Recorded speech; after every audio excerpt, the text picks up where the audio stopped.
Welcome to the Danny Clinkscale Reasonably Irreverent podcast. Insightful and witty commentary, probing interviews, and detours from the beaten path.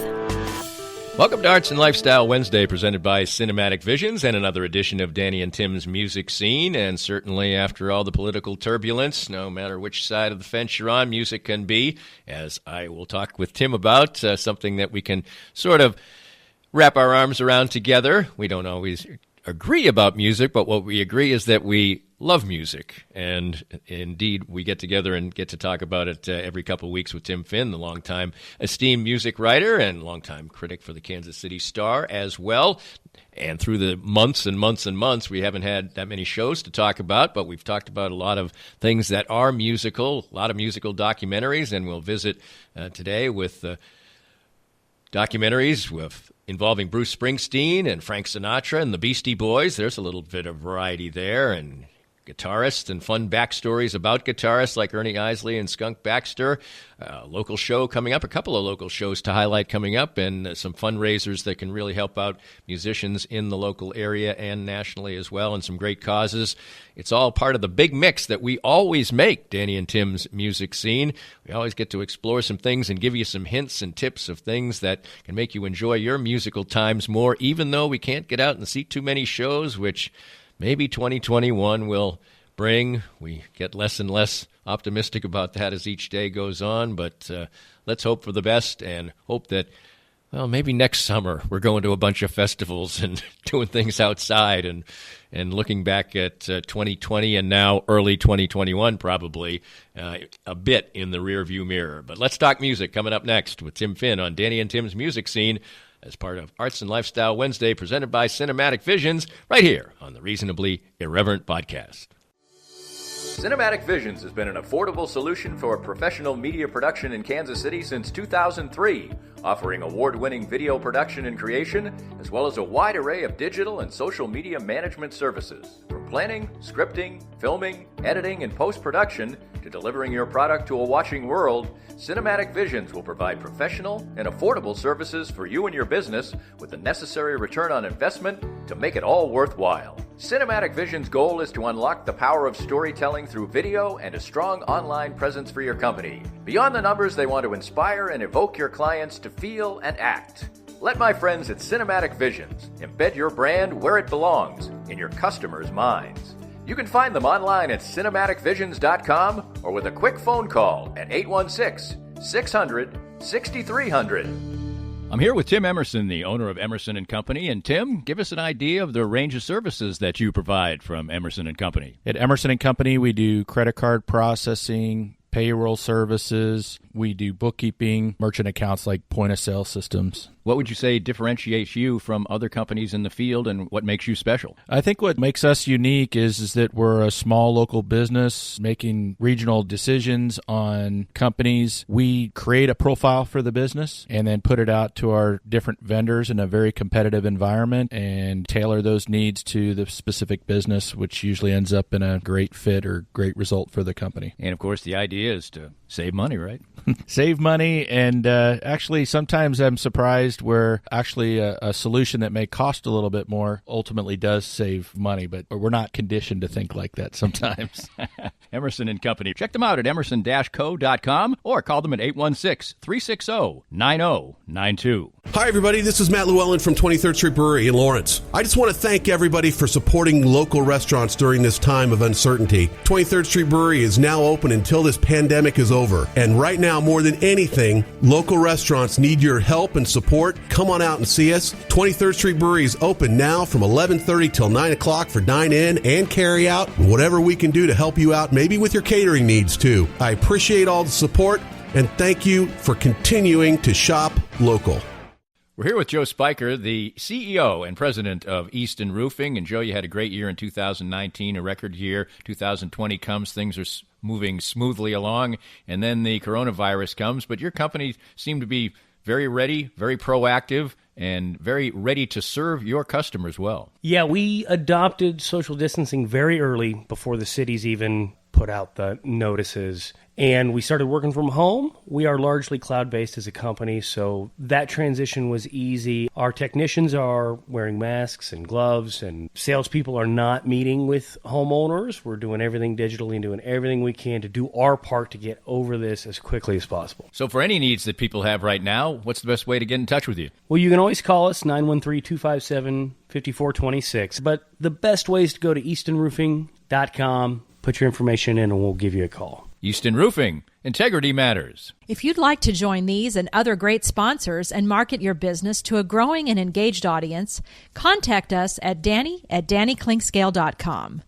Look forward to hearing from you. Tim, music gives us an oasis from all the things going on in the world, however turbulent they are. And, of course, we've been through a lot of that recently and will continue to do so no matter what the future may hold. But let's talk about music. And one thing we've talked about a lot during pandemic days, which unfortunately, again, no matter what the political persuasion is in the world right now, is going to continue to be a very important issue in our world, is to be able to sit down and soak up some documentaries. And I'll start with one, because I know you got a few. I'll start with one that I watched very recently, and it's the new Frank Sinatra documentary, and it's on Netflix, and it's extremely good. And it's 2 parts, so it's about 4 hours. And I, going in, and still really, I'm not the biggest Frank Sinatra fan, which is going to sound like heresy to a lot of people. In that vein, I'm more of a Tony Bennett guy than a Frank Sinatra guy, but maybe it was more because Tony Bennett seems like a nicer man than Frank Sinatra was. But in watching this documentary, he didn't have people beaten up or anything, by the way. No, he didn't. And Tony Bennett also has done such a great job of embracing younger artists in his later life and things like that. Right. But I've interviewed him. He's a sweet man. Yeah, he's a really sweet guy. Yeah, I will. I'll leave Tony Bennett maybe for another time. But this was an extremely well done documentary. It didn't really pull any punches, but what you got out of it in the main was, at his peak, when used the right way, Frank Sinatra is just an absolutely fabulous singer. I think sometimes we remember him for his later days when he wasn't quite the singer he was, but when he was younger, when he was in the quiet moment type of songs, it really comes through on this, and it was pretty amazing. And his dedication to his voice is also stressed a lot. When he made albums for a long time, he would stop drinking and smoking for 6 weeks before he went into the studio. So he very much was somebody who cared about his voice, and it showed. Yeah, he was an absolute saint among the Italians and Italian Americans. If you watch Sopranos, his name comes up a lot, and they, with just like hushed reverence, Francis Albert, they call him, Tony and all of his gangster friends. But, yeah, he's someone that was, like, around when I was growing up because my parents, especially my mother, just loved his voice. So I remember buying the 45 to My Way because I heard that song somewhere and loved it. Anyway, I didn't really explore him until he died, and I had to write a really big obit for the Kansas City Star, and just sort of got into his background and who he was. And he was like, he was a multimedia star before there was Elvis. He did movies and, just a mega star, and deservedly so. Yeah, one of the greatest voices, I think, in the American music culture for sure. And there's so many great songs. I got a bunch of his CDs. They re-released a collection of them when they were converting from vinyl to CD, and there's a record called The Wee Small Hours of the Morning, and that song is just crushingly so good. It's so sad. It's great. And yeah, you watch what he could do to a song. There was nobody like him back then.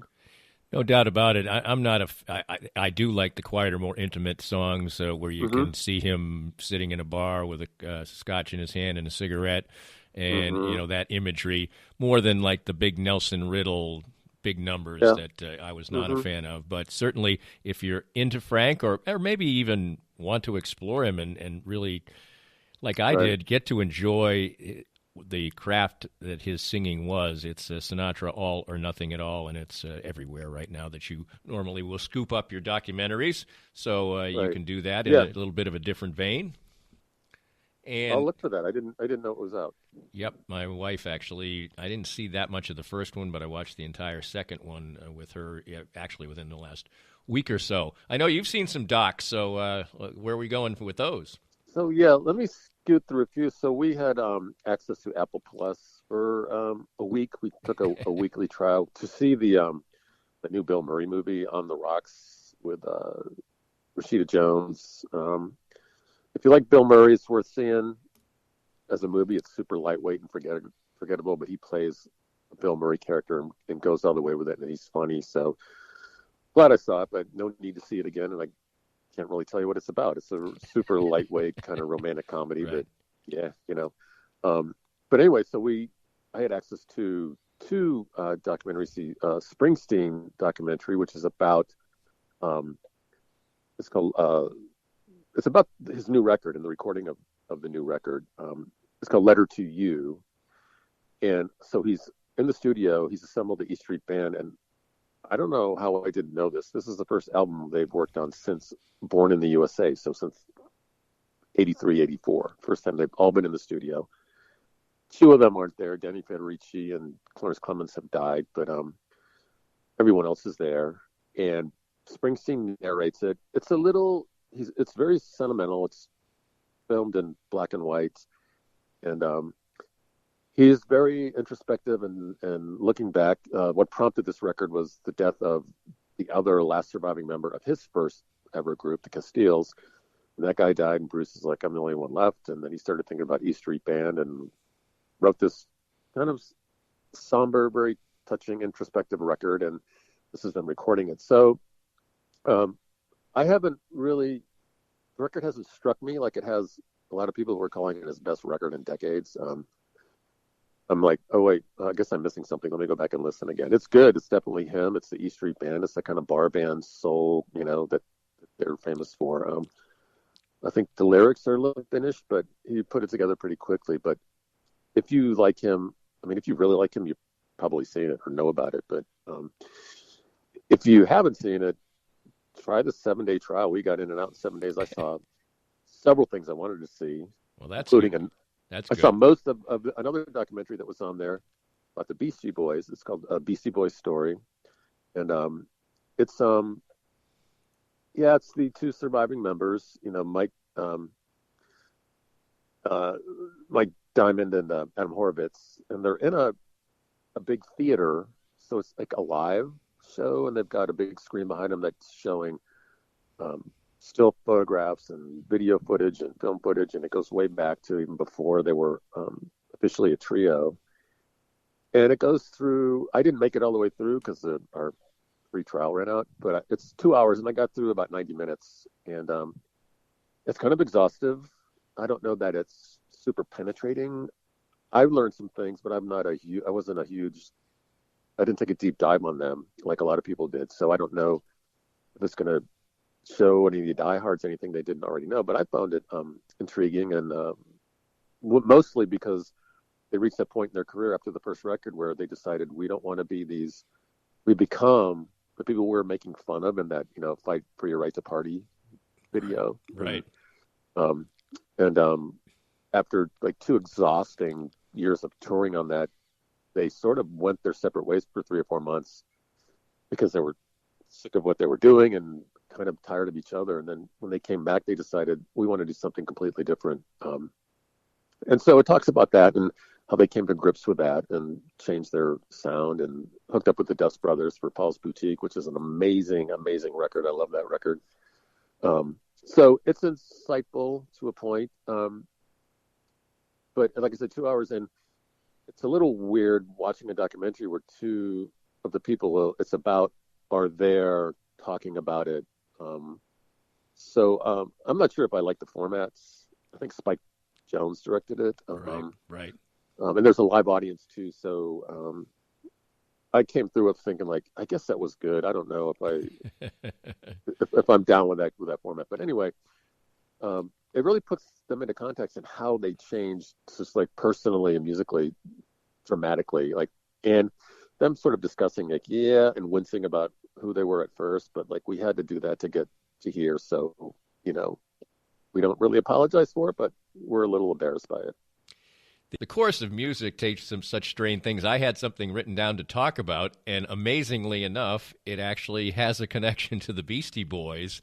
I was in a store the other day, and I heard the song That Lady by the Isley Brothers, which has a staggeringly good lead guitar at the end, which changes the whole reflection. It's a cool song anyway, but then it becomes just this explosive Ernie Isley, well, I don't know, it's got to be 5 minutes a solo, and I know the Beastie Boys sampled it later on, but it made me think, we talked about guitarists a lot, and I've talked about Ernie Isley a lot in the Summer Breeze. They did a cover of that he has a magnificent solo in too, and that was just jaw-dropping, and I don't get to hear, you don't hear that song that much, so it made me think of Ernie Isley, who's still alive, still playing the guitar, and to me, I guess he's gotten his due as far as being a guitarist, but that song and that lead is something special. Right. Well, you think about it, a lot of that music, a lot of the really solid gold, great R&B stuff, like the Motown stuff, and the band behind those songs, the Funk Brothers, and who's a bass player, Jim Jamerson. Yes, right. Insanely good musicians, but kind of overlooked. Like a lot of people don't know them. Same with the Wrecking Crew and Glenn Campbell and all those people who made so many great records. And I think when you're the Isley Brothers, the band is sort of in the background, a little incidental, and you forget you had to be good at everything to be in that crew. There was there wasn't much nepotism, It was right. You had to live up to the standards. No doubt about that. So if you want to just haven't heard that song in a while, wait through because the "Who's That Lady" part is that's real 70s kind of funk, maybe even a little Candy-ish. But then all of a sudden he just rips off this lead that they said at the end they finished recording it, and it was like everybody just stopped and looked at each other because it ends on a hard note. And boom, and it boomed like that, and they all looked at each other, and there was like silence for like 15 seconds. And Ernie Isley said, "I just felt like I climbed Mount Everest when I finished doing that." But another guitar story to run by you this is unbelievable to me, and maybe you know this story, but I was same day. I was in the same. I think these songs were on almost back to back maybe, and My Old School came on, which is one of my favorite Steely Dan songs, and it has two fabulous lead parts in it, in the middle and at the end, and it's Skunk Baxter. And he, of course, played in the Doobie Brothers, and he played on a lot of the Steely Dan records, and he's a great guitarist. Do you know what Skunk Baxter's second career was? I don't know. He's a missile defense expert. Oh, wow. Because I just looked up his Wikipedia because I'm like, who is that lead on there? And I didn't remember it was Skunk. So I looked up in Skunk, and then it says missile defense phase. And so, he lived next door to a guy who worked on the Sidewinder missile project and became a self-taught missile defense expert who actually is now a consultant to the military. And you just think of Skunk Baxter as kind of a funny-looking guy anyway, on top of everything else. And he looks, with white hair and everything, he looks even crazier now. And, of course, it doesn't fit into the rock and roll thing either because he is a proponent of missile defense, as a matter of fact, in addition to being an expert. So, but I thought that was one of the craziest things I've ever heard. But that doesn't take away from the fact that My Old School and those two leads in that are among my favorites that I've ever heard. That's for darn sure. Yeah, if you've watched the documentary on how they made Asia, I wonder how many times you had to go through that lead to get it to where they were okay with it, because the Asia documentary is infamous for people coming in, laying down really good whatever leads, tracks, and them going, yeah, almost, but nope, next, and bringing in just a slew of especially guitar players, and just because they're both going, that's not what I hear in my head, and that album is so refined and so, to some people it's overdone perfect. I love it, but you watch that documentary and you get, they were not letting anything slide. They had this vision or internal vision of what they wanted it to sound like, and they weren't gonna slide on anything. Yeah. But meticulously perfect. Absolutely the case. We've got plenty more to talk about coming up. A kind of neat local show that we hope the weather's decent for, but it's one of those ones where you can sit in your car and listen if you want. That and a little bit more. Coming up with Tim Finn, it's Arts and Lifestyle Wednesday presented by Cinematic Visions, and Danny and Tim's Music Scene, which you hear every other Wednesday right here on the Reasonably Irreverent Podcast. More of Danny's Reasonably Irreverent podcast after this. Firsthand, I have enjoyed the benefits of the CBD products from Canaway. My back feels better and better these days, as a major part of my routine are the pain-relieving salve and the pure gold oil. And recently I had the pleasure of a treatment session using the Canaway CBD in conjunction with the Microlight 830 cold laser. The non-invasive treatment session worked wonders, and I could barely tell I was even being touched. TML 830 is the first 3B cold laser to get FDA approval, and in addition, the combination treatment with CBD is patent pending. The new smart laser is the only hands-free cold laser in the world and is used by athletic trainers, chiropractors, MDs, physical therapists, and veterinarians everywhere. You can learn more about all the great benefits from the complete line of Canaway CBD products by contacting my friend Sherry McCants at 515-208-6312. That's 515-208-6312 to get outstanding information about Canaway. It's time to visit once again with Dr. Brad Woodle of Advanced Sports and Family Chiropractic and Acupuncture. And Dr. Brad, your group has reached a significant milestone in receiving a prestigious award. Danny, we've been honored for the 10th year in a row to receive the 5-Star Service Award from Integrity Doctors. And what this means is that all of our offices throughout Kansas City have made sure to give people excellent chiropractic and acupuncture care, be on time, and do a very complete and thorough job, and have great responses back from patients. I know firsthand because I was just treated, for instance, today by you. You have a wide range of fantastic services. Absolutely. Chiropractic, acupuncture, physiotherapies, rehab, anything that you need to keep you well in bones, muscles, joints, and nerves. And I can't say how much it's benefited me in the time I've coming here. Upwards of 2 years, my back has improved 100%. And you can have that same kind of treatment too. For more information and your chance for a healthier way of life, visit asfca.com/Danny today. Most of us have experienced auto accidents, and it's no fun. And even less fun is trying to work on the insurance aspects afterwards and getting full value after an auto accident. I'm here with David Cowan from RecExpert.com. And David, you have an unusual and important niche for people after an auto accident. We have a passion to teach car wreck clients what they deserve. Getting your car repaired only fixes the damage and the paint. Getting paid for your car's loss in value is called diminished value. Chances are you've never heard of this before because most people aren't looking out for you. We help people collect thousands to tens of thousands of dollars for their car's loss in value after the wreck. And if somebody wants to come to you for that, what's the original assessment cost them? We offer a free review of any insurance claim to see how we can help. You can't beat that. Great expertise and assistance in getting full value after an auto accident from David Cowan. Visit RecExpert.com and learn more. It's time now to get some great assistance on healthcare with Chad Beisel from NoNonsenseHealthcareNinja.com. And Chad, even your business's name would indicate that you have a real aggressive way and an important way to go after some health insurance for your clients. What I've found out in the industry is just a lot of people are really confused. They don't know what plans are good, what their plans offer, how they cover. And so I've just taken the approach of being really educated on what options are available to clients and showing them all the options that are available and making sure they understand them so they can pick and choose what options are good for them. And one thing that's really important, of course, is access to doctors and hospitals.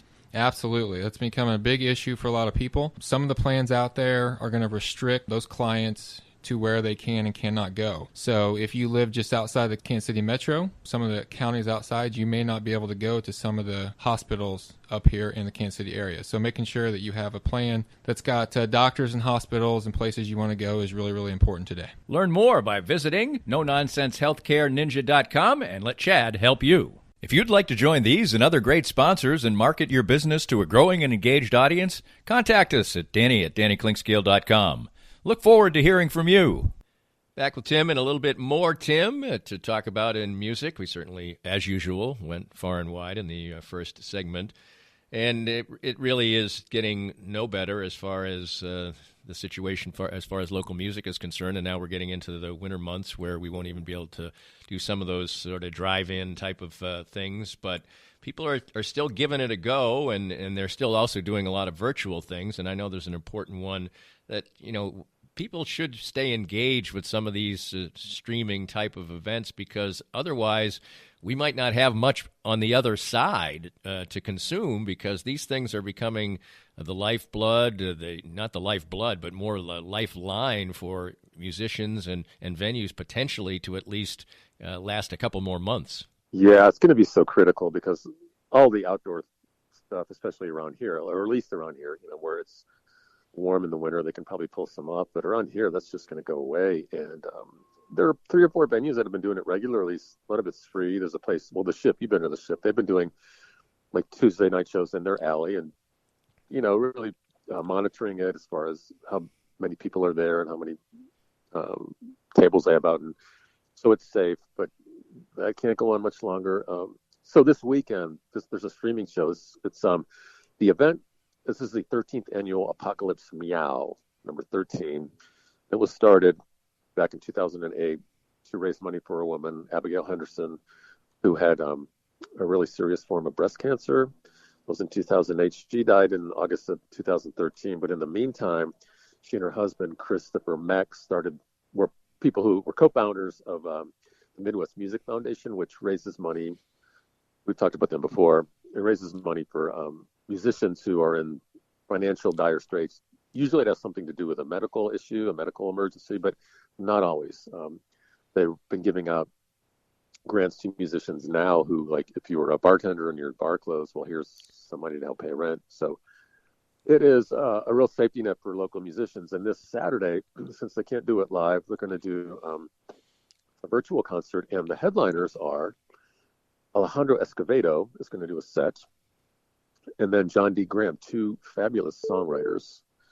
And some of these, it doesn't say on the Facebook announcement which performances are pre-recorded, but some of them are. I know the one by the Roman numerals is. They're a Kansas City band that started kind of to be.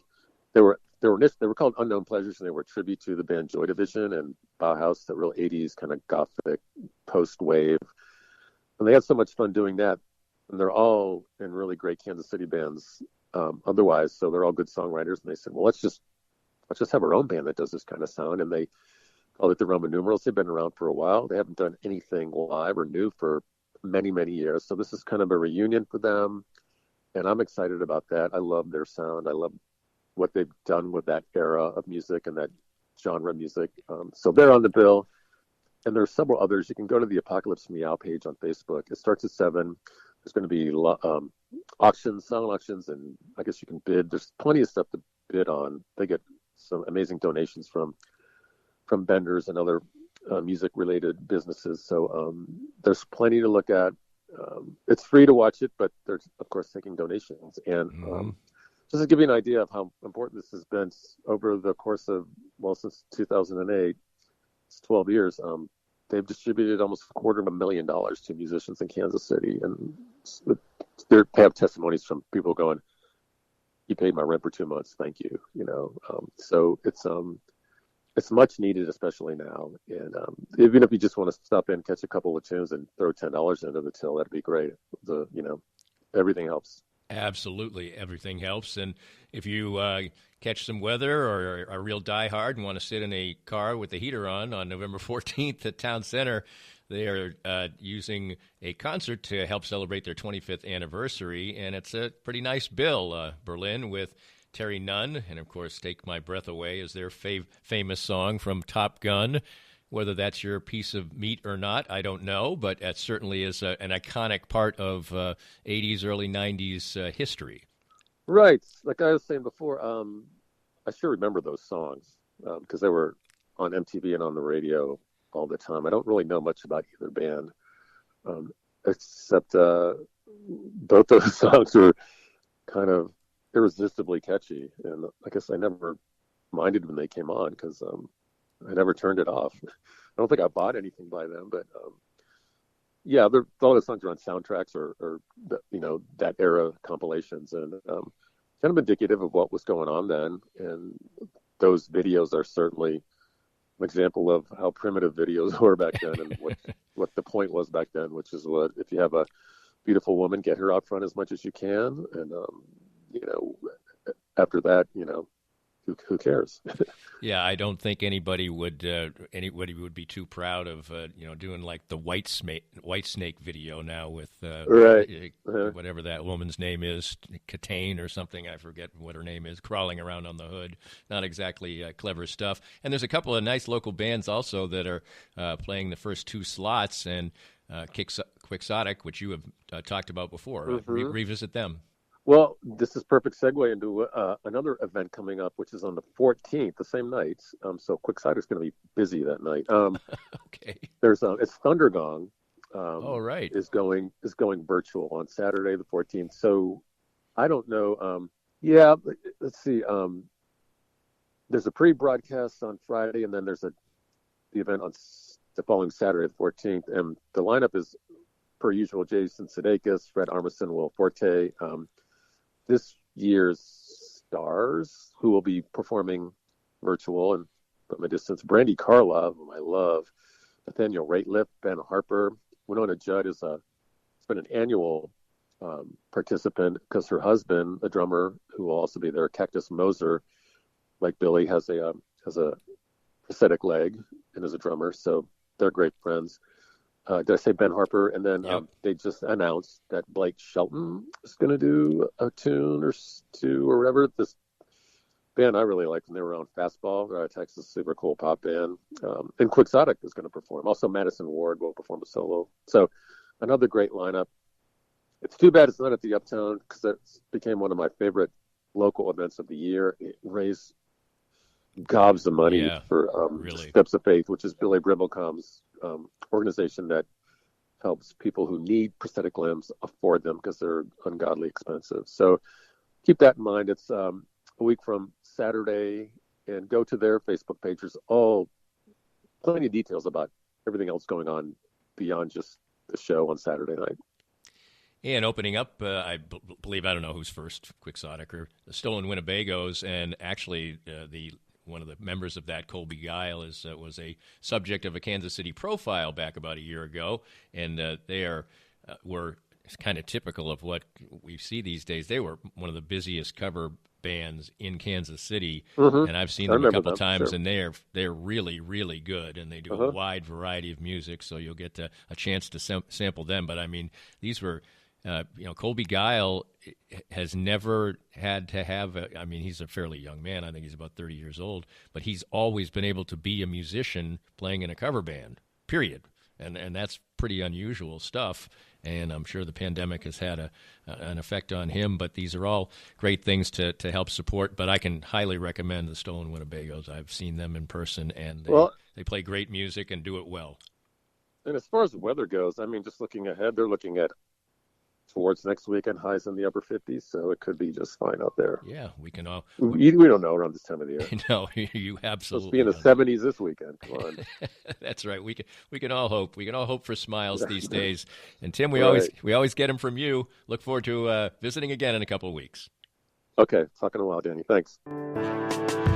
This podcast was made possible by our great sponsors like Easton Roofing, the presenting sponsor of Kansas City Profiles at the Danny Klingscale Reasonably Irreverent podcast. Easton Roofing, where integrity matters. We hope you enjoyed the latest Danny Klingscale Reasonably Irreverent podcast. Come back soon for something fresh and new.